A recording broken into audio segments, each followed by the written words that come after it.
আসসালামু আলাইকুম।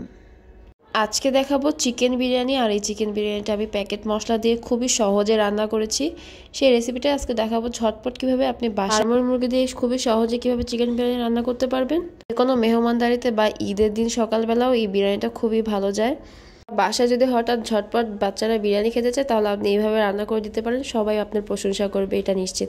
তা চলুন শুরু করা যাক। প্রথমে আমি কড়াইতে 1 কাপ তেল নিয়েছি আর দিয়ে দিব 1 কাপ পেঁয়াজ কুচি। পেঁয়াজটা দিয়ে আমি কয়েকটা গরম মশলা দিব। আমি হাফ চামচের কম একটু জিরা নিয়েছি আর কয়েকটা এলাচি আর কয়েকটা দারচিনি, এগুলো আমি তেলের মধ্যে দিয়ে দিচ্ছি। আর পেঁয়াজটা এগুলো সহই আমি ভেজে নিব। পেঁয়াজের রং বাদামি হয়ে গেলে হাফ কাপ আদা রসুন বাটা দিয়ে দিতে হবে। আদা রসুন বাটাটা দিয়ে আমি 2-1 মিনিটের মতো একটু ভেজে নিব যাতে আদা রসুনের গন্ধটা চলে যায়। তারপর এখানে দিয়ে দিব হাফ চামচের মতো গরম মশলা গুঁড়া, 2 টেবিল চামচ টমেটো সস। আপনি চাইলে এখানে 1 টেবিল চামচ চিলি সস আর 1 টেবিল চামচ টমেটো সস ইউজ করতে পারেন। 3 টেবিল চামচ বাদাম বাটা দিয়ে দিচ্ছি। আমি এখানে কাজু বাদাম আর কাঠবাদাম একসাথে করে নিয়েছি, আপনি যে কোনো একটা বাদাম দিতে পারেন। আর এখানে আমি প্যাকেট মশলা দিয়ে দিচ্ছি, আমি রাঁধুনি প্যাকেট মশলা দিয়েছি। আমার মুরগির মাংস এখানে 1 কেজি নিয়েছি, তাই আমি পুরো মশলাটাই এখন দিয়ে দিচ্ছি। আপনি যদি হাফ কেজি নিয়ে থাকেন তাহলে অর্ধেক মশলা দিয়ে দিবেন। আর এখন দিব স্বাদ মতো লবণ, দিয়ে ভালো করে নেড়ে চেড়ে আমি মশলাটা সুন্দর করে কষিয়ে নিচ্ছি। আর কষানোর জন্য আমি সামান্য একটু পানিও দিয়ে দিচ্ছি।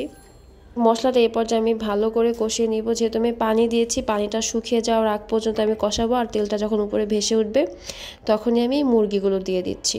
মুরগিগুলো দিয়েই আমি এখানে হাফ কাপের মতো টক দই দিয়ে দিচ্ছি।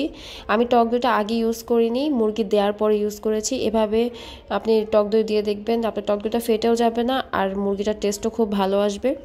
এখন নেড়ে চেড়ে আমি মুরগিটা ভালো করে কষিয়ে নিব। কষিয়ে নেওয়ার জন্য আমি এটা ঢেকে রাখছি। 7-8 মিনিটের মতো আমি এটাকে ভালো করে কষিয়ে নিচ্ছি।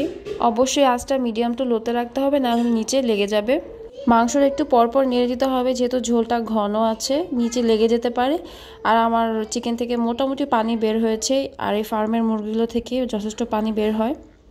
আর এখন আমি ঢেকে আর একটু অপেক্ষা করব। এটা খুলে আমার মাংসটা বেশ কষানো হয়ে গিয়েছে, পানিটাও টেনে উপরে তেল ভেসে উঠেছে। আমার চিকেন থেকে অত বেশি পানি বের হয়নি, আমার মনে হচ্ছে মাংসটা আরেকটু সিদ্ধ হলে ভালো, তাই আমি এখানে 1 কাপ দুধ দিয়ে দিচ্ছি। যদি আপনাদের এই পর্যায়ে মাংসটা সিদ্ধ হয়ে যায় তাহলে দুধ দেওয়ার কোনো প্রয়োজন নেই। ঢেকে দিয়েছিলাম সিদ্ধ হওয়ার জন্য। আর এখন আমার মাংস পুরোপুরি রেডি, ঝোল শুকিয়ে একদম তেলটা উপরে ভেসে উঠেছে।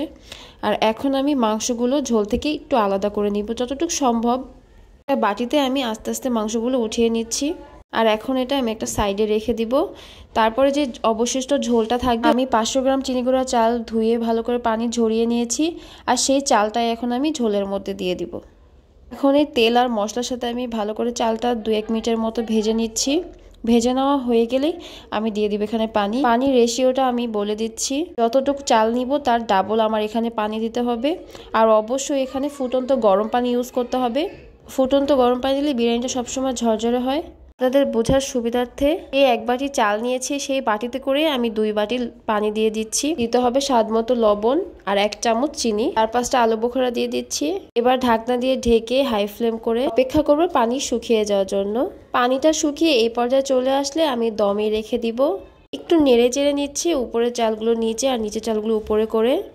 উপরে রান্না করা মুরগিগুলো দিয়ে দিচ্ছি আর ঢেকে নিচে তাওয়া দিয়ে আমি 8 থেকে 10 মিনিটের মতো এভাবেই দমে রেখে দিব। তাওয়াটা গরম হয়ে যাওয়ার পরে চুলার আঁচ একদম লোতে করে দিতে হবে। আর কেওড়া জল দেওয়ার কথা আমি ভুলে গিয়েছিলাম, তাই আমি সামান্য একটু কেওড়া জল উপরে দিয়ে নিই। 10 মিনিট পর আমার চিকেন বিরিয়ানি একদম রেডি। এখন আমি নেড়ে চেড়ে মাংসগুলোর সাথে চালটা ভালো করে মিশিয়ে চলে যাচ্ছি সার্ভ করতে। বিরিয়ানিটা একদম পারফেক্ট হয়েছে। গরম অবস্থাতেই বিরিয়ানিটা দেখতে পাচ্ছেন কতটা ঝরঝরে হয়েছে। এই রেসিপিতে বাসায় বিরিয়ানি রান্না করে দেখবেন, খুবই মজার হবে ইনশাল্লাহ। আর ট্রাই করলে আমাকে অবশ্যই জানাবেন। আশা করছি আজকের সহজ রেসিপিটা আপনাদের কাছে ভালো লেগেছে। যদি ভালো লেগে থাকে প্লিজ একটা লাইক করে দিবেন, কারণ আপনাদের লাইক আমার কাজের অনেক উৎসাহ জাগায়। আজকের মতো এ পর্যন্তই। সবাই ভালো থাকবেন, সুস্থ থাকবেন আর আমার জন্য দোয়া করবেন। আল্লাহ হাফেজ।